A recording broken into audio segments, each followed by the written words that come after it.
여러분 신앙생활은요, 예배드리고 기도하고 찬송하고 헌금드리고 이것도 중요하지만 깨달아야 돼.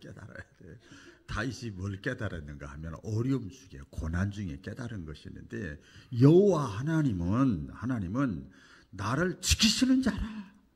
그 지킨다는 거 관리하고 통치하고 다스리고 감독하고 다 한다는 거예요.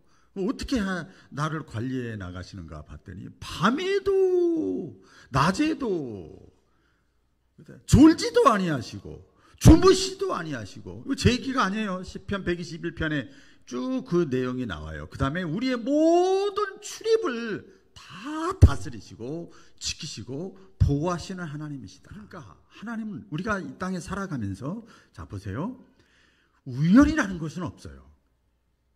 아멘. 그렇잖아요.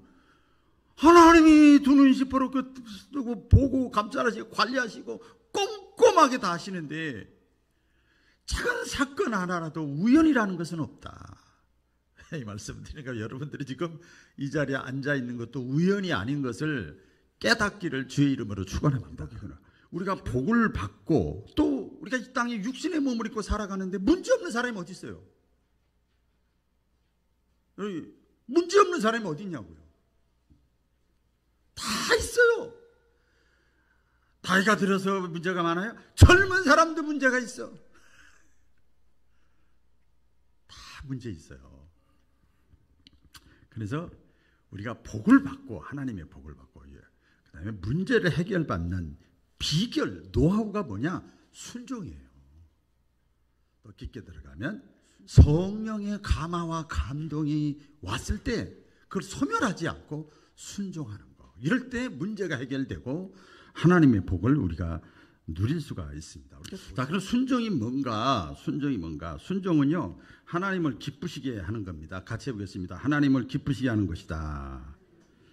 하나님을 기쁘시게 하는 게 순종입니다.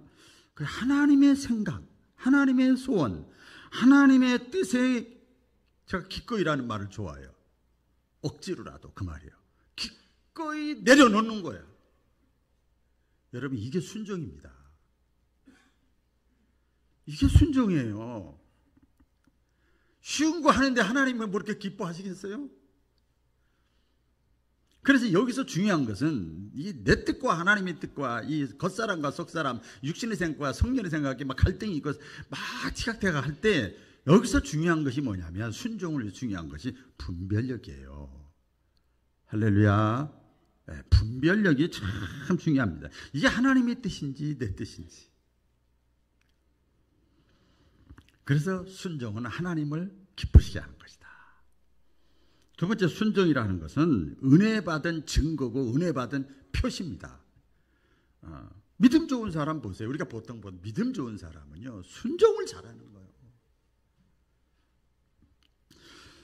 그럼 신앙생활 하는데 가장 급한 게 뭐냐? 순종하는 거? 아니에요. 제가 은혜 받는 거예요. 은혜 받는 거. 그러니까 은혜 받은 표시는 하나님의 뜻에 먼저 딱 코드를 맞추는 거예요. 아무리 손해 나는 일이 있고 죽을 일 같은 거, 위험한 일, 어려운 일, 불합리하고 이해가 잘 안 돼도 하나님의 뜻에 막 순종하려고 막 애를 쓰면, 그게 애를 쓰는 과정이 순종이란 말이에요. 아멘. 애를 쓰는 과정이 순종이에요. 그게 은혜 받은 증거입니다. 그러면 하나님이 거기서 감동하시는 거예요. 순종에도 보면 조건이 있어요. 조건이 있어요.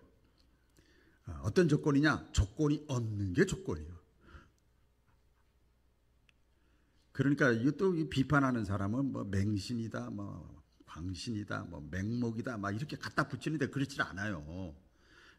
순종에도 조건이 없어야 됩니다. 여러분, 성경에 아브라함 얘기 있잖아요. 많이 있지만 하나님께서 내 아들 이삭을 번제로 드리라 했을 때 아브라함은 보면요, 그냥 무조건입니다. 절대 하나님께 물어보질 않아요. 아까 아브라함이 아들 이삭을 번제로 드리려고 할 때는, 번제로 드리려고 할 때 이미 아들을 포기한 거예요. 이게 순종이에요. 그러니까 순종이 어렵죠. 순종의 그럼 결과가 뭐냐? 기적입니다. 기적.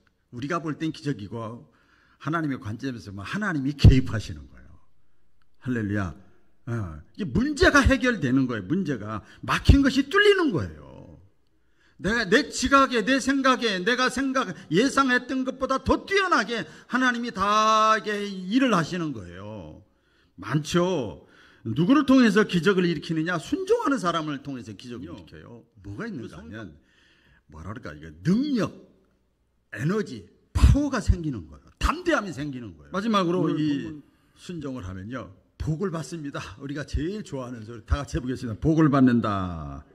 큰 복을 주고 창세기 이삭을 이제 드린 다음부터 내가 내게 큰 복을 주고 내 씨로 크게 성하게 하사요. 하늘의 별과 같고 바닷가의 모래알과 같이 내가 너에게 복을 주리라. 그 다음부터 아브라함이 가만히 있는데도 그냥 하나님이 얼마나 급하셨던지 계속 복 가만히 너를 누가 해코지하면 내가 이렇게 할 거리 뭐 이렇게 하면 사례를 들어가면서 하나님이 막 복을 쏟아붓는 거예요. 신명기 28장 내용도 그거 아닙니까? 하나님의 말씀을 듣고 청종하고 순종하고 잘 받아들이고 순종하면 내가 너에게 들어가도 나가도 뭐 떡반죽 그릇에도 너하고 연결된 사람만에게도 다 복을 주겠다는 거예요. 그래서 우리가 하나님께 순종해서 저와 여러분의 축복의 통로가 돼야 돼요. 여러분에게 어떤 부르심이 있습니까? 구원의 부르심은 끝났고 이제 사명예로의 부르심이 있는데 어떤 부르심인지 간에 여러분 핑계대지 마시고 주여 나를 보내소서 기꺼이 순종함으로 축복의 통로로 살아갈 수 있기를 주의 이름으로 축원합니다. 기도하겠습니다.